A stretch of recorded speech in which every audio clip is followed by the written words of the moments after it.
Calmness is the rarest quality in human life. It is the poise of a great nature, in harmony with itself and its ideals. It is the moral atmosphere of a life self-centered, self-reliant, and self-controlled. Calmness is singleness of purpose, absolute confidence, and conscious power, ready to be focused in an instant to meet any crisis. The Sphinx is not a true type of calmness. Petrification is not calmness. It is death, the silencing of all the energies, while no one lives his life more fully, more intensely, and more consciously than the man who is calm. The fatalist is not calm. He is the coward slave of his environment, hopelessly surrendering to his present condition, recklessly indifferent to his future. He accepts his life as a rudderless ship drifting on the ocean of time. He has no compass, no chart, no known port to which he is sailing. His self-confessed inferiority to all nature is shown in his existence of constant surrender. It is not calmness. The man who is calm has his course in life clearly marked on his chart. His hand is ever on the helm.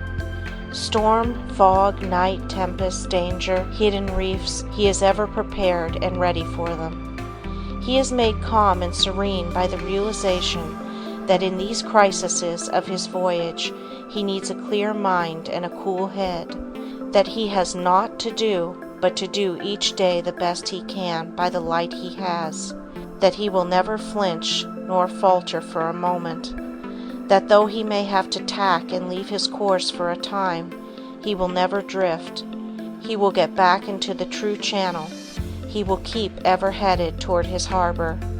When he will reach it, how he will reach it, matters not to him. He rests in calmness, knowing he has done his best.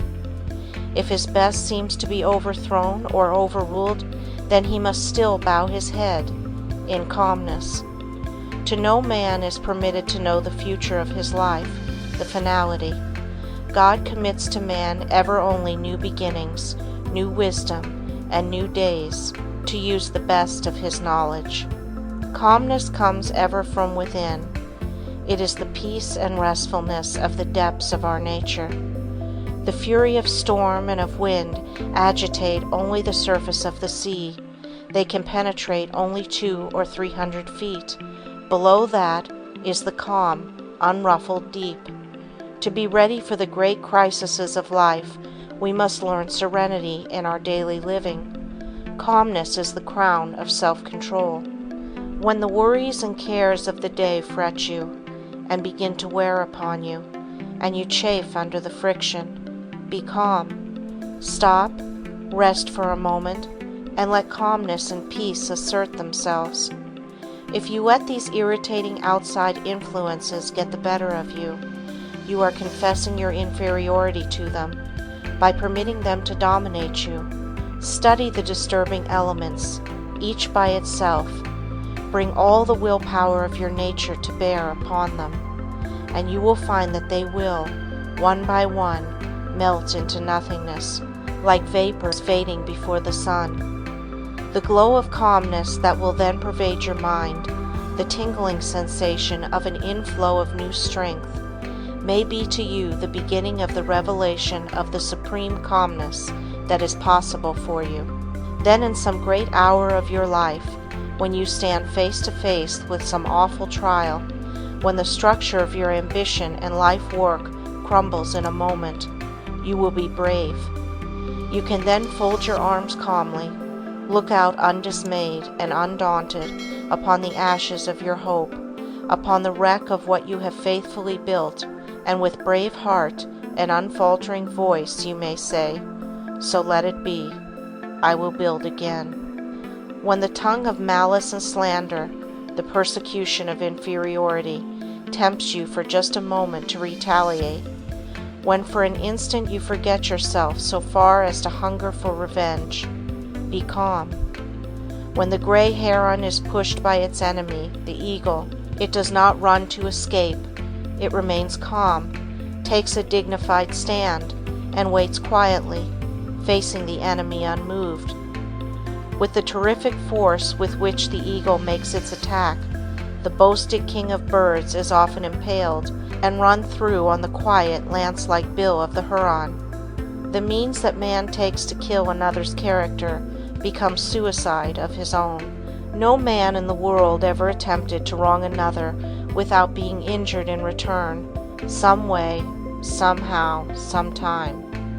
The only weapon of offense that nature seems to recognize is the boomerang. Nature keeps her books admirably. She puts down every item. She closes all accounts finally. But she does not always balance them at the end of the month. To the man who is calm, revenge is so far beneath him that he cannot reach it, even by stooping. When injured, he does not retaliate. He wraps around himself the royal robes of calmness, and he goes quietly on his way. When the hand of death touches the one we hold dearest, paralyzes our energy, and eclipses the sun of our life, the calmness that has been accumulating in long years becomes in a moment our refuge, our reserve strength. The most subtle of all temptations is the seeming success of the wicked. It requires moral courage to see, without flinching, material prosperity coming to men who are dishonest, to see politicians rise into prominence, power and wealth by trickery and corruption, to see virtue in rags and vice in velvets, to see ignorance at a premium and knowledge at a discount. To the man who is really calm, these puzzles of life do not appeal. He is living his life as best he can. He is not worrying about the problems of justice, whose solution must be left to omniscience to solve.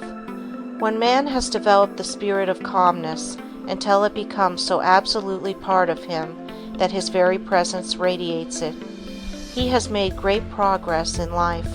Calmness cannot be acquired of itself and by itself. It must come as the culmination of a series of virtues. What the world needs and what individuals need is a higher standard of living, a great realizing sense of the privilege and dignity of life, a higher and nobler conception of individuality. With this great sense of calmness permeating an individual, man becomes able to retire more into himself, away from the noise, the confusion, and the strife of the world, which comes to his ears only as faint, far-off rumblings, or as the tumult of the life of a city heard only as a buzzing hum by the man in a balloon. The man who is calm does not selfishly isolate himself from the world, for he is intensely interested in all that concerns the welfare of humanity. His calmness is but a holy of holies, into which he can retire from the world to get strength to live in the world. He realizes that the full glory of individuality, the crowning of his self-control, is the majesty of calmness.